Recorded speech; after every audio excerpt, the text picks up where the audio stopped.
ஐயா வணக்கங்க. வணக்கம்யா. தாய்மொழியை பற்றி கொஞ்சம் சொல்லுங்க. ஐயா, அவங்கவுங்க தாய்மொழியை உலகம் பூரா பரப்புறதுக்கு எல்லாருமே விருப்பப்படுவாங்கய்யா. இப்போ இங்கிலீஷ்காரவங்க பரப்பணும்னு நினச்சிட்டாங்க, உலகம் பூரா வந்து படையெடுத்து அவங்க நாட்டை இது பண்ணாங்க. அது மாதிரி ஜெர்மன்காரவங்க இது பண்ணுறாங்க. ஜப்பானீஸை பரப்புறதுக்காக எல்லா நாடுகள்லையும் அவங்க இருக்காங்கய்யா. அப்போ உலக மொழிகளை வந்து கற்றுக்கிறதுக்கு இன்னைக்கு குழந்தைங்க வந்து 14 வயசு கீழே இருக்க குழந்தைங்க குறைஞ்சபட்சம் வந்து 10லேருந்து 8 மொழிகளை 8லேருந்து 10 மொழிகளை நல்லாவே கற்றுக்கிடலாங்க.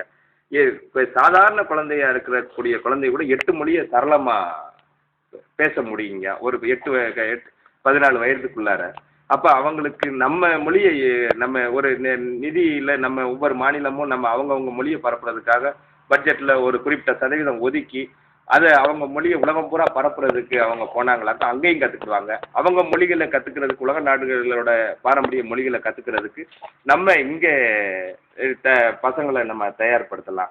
இது போக அவங்க மொழியில் இருக்கக்கூடிய செல்வங்கள், இப்போ நம்ம சித்த வைத்திய முறை தமிழ் மொழியில் தான் இருக்குது. இந்த தமிழை படித்தாதான் சித்த வைத்தியத்தை உலகத்தில் எல்லா இடத்துக்கும் கொண்டு போக முடியும். அவங்களும் இந்த சித்த வைத்திய முறையை கற்றுக்க முடியும். அது மாதிரி அவங்கக்கிட்ட இருக்க மொழியில் இருக்கக்கூடிய செல்வங்களை நம்ம இங்கே வந்து இங்கே இருக்க பசங்க, நம்ம கொஞ்சம் வயசு பசங்க 14 வயசுக்குள்ள இருக்க பசங்களுக்கு மொழியை கற்றுக் கொடுக்கறது மூலமாக அதில் இருக்கக்கூடிய செல்வத்தையும் நம்ம கற்றுக்கிடலாம்.